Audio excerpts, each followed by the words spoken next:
What's going on, YouTube? So first and foremost, I wanted to say thank you to all of the people who have been checking out my channel lately. You know, all the people have been subscribing and commenting and liking and all the views. Like, I never really thought I'd be getting, thousands of views from these videos. So, I'll continue posting videos of, the disaster that took place in the Palisades. But please be mindful that I try to be as respectful as I can to the community. I'm not trying to be blatant and disrespectful. I know it's a super sensitive topic, for the residents. And the last thing I'm trying to do is exploit the situation, right? I'm just trying to bring awareness, and this is a relevant topic in my life. And, people want to know what's going on in the Palisades, right? And what the rebuilding process looks like in the future going forward. And I'll be able to show all of that. So thank you again for all of the viewers and subscribers and comments and likes and everything. I really appreciate it. I never really thought that I'd get thousands of views. And if as a result of me posting these videos, the channel grows, it would be really wonderful and a great accomplishment and honor of mine if in the future something can grow or this channel can grow and something can come of it. Maybe in the future I could start some charity or some form of fund or GoFundMe. I don't know. I really don't know. I've never done this before. But that would be really cool and a great accomplishment of mine if that were to happen. So anyways, yeah, I know it kind of choked me up a little bit, but all right, that's enough of that crying stuff. But anyways, that would be really cool. That would be a wonderful outcome if the channel, this channel grew and got enough viewership to do something like that. Like, that would be sick. So anyways, today I wanted to talk a little bit about, the other day I was driving through the Palisades and I was listening to Jerome Powell, the Federal Reserve Chairman, right? And it's very important for people to listen to the words that he says, because he's probably the most financially influential person in the world, right? The words that come out of his mouth, they matter. And, Federal Reserve Chairman Jerome Powell, he was testifying in front of the Senate Banking Committee the other day, right? And for the most part, the conversation was about interest rates and, the unemployment rate, and everyone was trying to pry information from him, right? Try and time the market, like, where are interest rates going? Are they going up? Are they going down? What's inflation look like? Whatever. But then he dropped a bombshell out of nowhere. There was a senator, her name is Tina Smith, and she's from Minnesota. And I was listening to this as I was driving, and I kind of was like, wait, what? When he said what he said, I just paused for a second. I was like, did he just say that? Tina Smith, she's a senator from Minnesota. She asked about whether or not mortgages will be available in the future to areas in the country that are susceptible to natural disasters. Like, for example, California, we're susceptible to wildfire. Like Florida, susceptible to hurricanes and maybe tsunamis or something like that. Georgia, the Carolinas, etc. So she asks this question to Jerome Powell: will mortgages be available to these communities in the future? And I actually paused it right here so you can hear it for the words for yourself. So let's listen, and I'll repeat it in case it's not very good. Those banks and insurance companies are pulling out of areas, coastal areas and things like that, or areas where there are a lot of fires. So what that is going to mean is that, if you fast forward 10 or 15 years, there are going to be regions of the country where you can't get a mortgage, there won't be ATMs, there won't, the banks won't have branches and things like that. What? So think about what he just said, right? And this is the most economically influential person in the world. He gets to dictate the federal funds rate. He gets to dictate the money supply, whether or not we print money or suck back liquidity, whatever. He's a very important figure when it comes to money.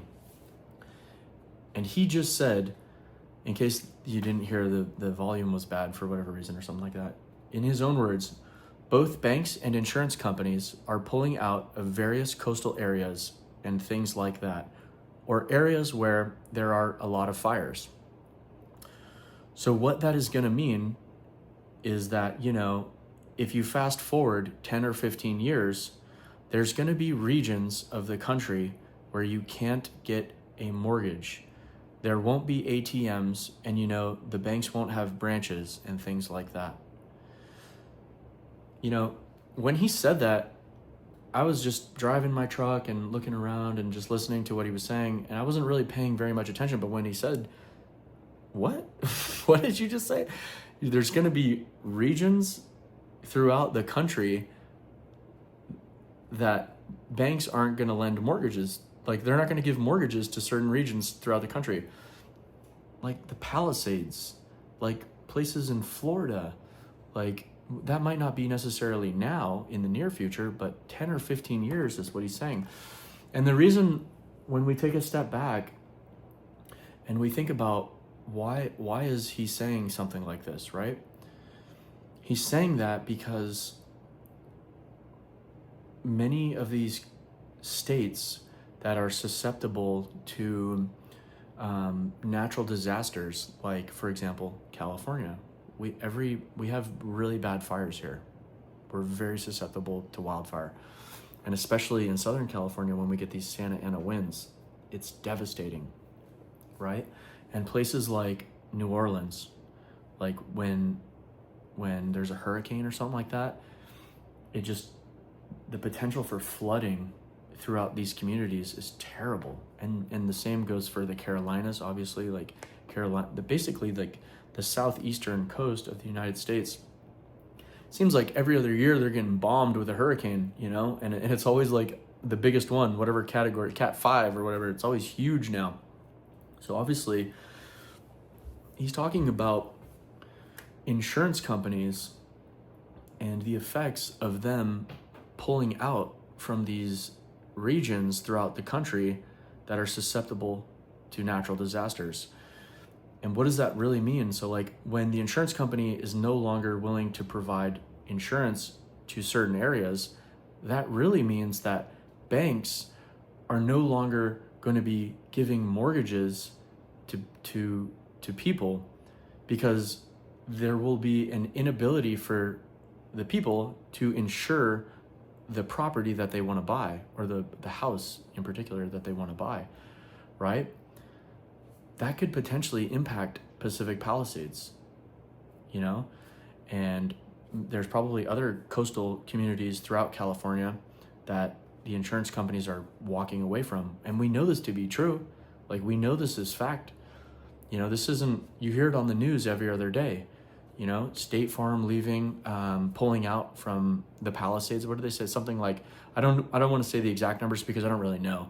So let's just say thousands of policies were not renewed, or they were canceled, and this has been going on for a long time, right? This isn't anything new to us. Like, we know that insurance companies have been pulling out, and it's because of reasons like this. Like, when you have a wildfire come through with the Santa Ana winds, it's devastating, right? It's catastrophic. They estimate it's somewhere in the ballpark of $250 billion worth of damage, So what does that really mean in the future? Like, if these communities are no longer able to purchase private insurance, so that who's going to make up for that? And it's going to be the state, right? You will only see an increase in demand for the California Fair Plan, which is apparently really low quality insurance at a really high premium. But who funds that? Who funds the California Fair Plan? The taxpayers.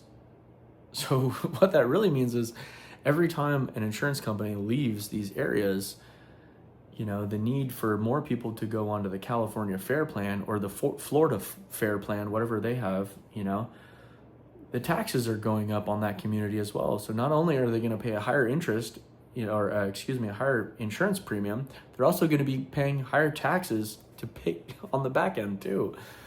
So from a state and local perspective, you're probably going to see state and local taxes go up in the Palisades as well. So, I really wanted to talk about that today because I think that's a bombshell. And I don't think anyone was anticipating that. The fact that Jerome Powell, the Federal Reserve Chairman, is literally saying, banks and insurance companies are pulling out of various coastal areas and things like that, or areas where there's a lot of wildfires. So what that really means is if you fast forward 10 or 15 years, there's going to be regions in the country where you cannot get a mortgage. There won't be ATMs, and the banks won't have branches and things like that. Could you imagine there not being ATMs and banks in Pacific Palisades? Like, what? That's unbelievable. It's almost like it's unfathomable. Like it's unbelievable. You can't believe that's not going to happen. That's fake news. It might not be though. Insurance companies were leaving. So, and another outcome of that really will be an increasing the already large gap between the haves and the have-nots. Because the people who don't care about what Jerome Powell just said are the people who are extremely rich. If you've got $100 million in your bank account, you don't care about insurance. That's the last thing on your mind. You might need legal insurance and to prevent people from suing the hell out of you, but when it comes to purchasing a property in Malibu, they don't care about insurance. They can self-insure. They don't need a mortgage. They're buying the house cash.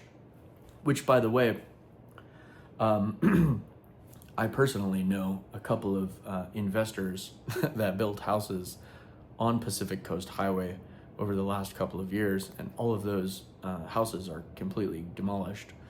And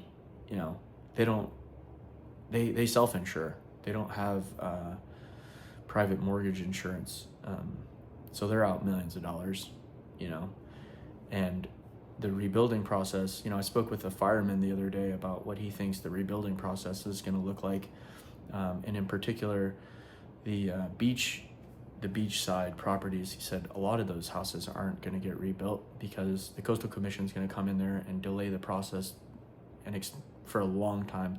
And now there's new rules and regulations. A lot of those houses were built a long time ago, and the rules might not have been that bad back then. But the rules and regulations and codes now are a lot more strict. So, for example, if you're building, in the beach, literally on the sand, you have to have like a caisson, or like a stilt maybe. It's got to go a certain amount of feet in the sand, let's say 60 feet, right? That number's increased, not from 60, now it's 80 feet or 100 feet. Like, you got to go deeper and have more structural support. The rules have gotten harder, and all of those old caissons got to come out, and it's going to be a nightmare for the investors who built on the beach. But then again, those people are the global elite, and it kind of makes you wonder if those are the only people in the future, according to Jerome Powell, 10 or 15 years from now. If you start to see banks not lend in these communities, the only people who will be living in these communities are the global elite. And it's so funny because Grant Cardone kind of said something like that in a recent podcast. He said, a lot of these houses aren't going to get rebuilt. What you're going to see is a couple of big time investors purchase all of the land around, three, instead of just having one lot, their house burned down and they have one lot. The two people on both sides, one person on this side and one person on that side, they're not going to be able to rebuild. So the guy in the middle who's got $100 million in his bank, or even more, billionaire beach, these are billionaires probably, they're going to buy all three lots and build one giant mega mansion, and it's just going to create a larger gap between the haves and have-nots, right? So from a social standpoint, that's not good either. But this is what happens, right? This is what happens when you don't allocate funds appropriately, and you let these wildfires in particular take place. Like, a wildfire is much more preventable than a hurricane. Like, a hurricane, there's nothing you can do about a hurricane or a tsunami or an earthquake. Like, you have no control. But with a fire, there's preventative measures that you can take, You know, there's things that you can do to mitigate the amount of damage. You know, and this is nothing new to us. That's why this is so stupid and it's so frustrating, because it's a $250 billion disaster that could have potentially not happened, right? Like, it's just unbelievable. And, you know, there will be effects in the future for the next decade or longer. Who knows? Like, will these communities ever be insurable in the future? I don't know. Nobody knows, really. The insurance companies know. And if it were up to the insurance companies today, they would all leave. They've been pulling out. There's a reason why they're pulling out of these areas, because they don't want to touch it. They know that there's going to be in 6, 7, 8 years from now, there's going to be another fire. You know, once all that debris builds up again, you know, years of vegetation, dried up brush and vegetation build up. And then the Santa Anas is going to come through, and one crackhead is going to come throw a cigarette in a bush, and the whole place is going to go up. You know, that's what's going to happen. And the insurance companies know it. So they're trying to get out of there. So anyways, I wanted to talk a little bit about that today. And that was kind of a bombshell, really, when you think about it. It kind of went unnoticed, too. I haven't heard anything on the local news about that, you know.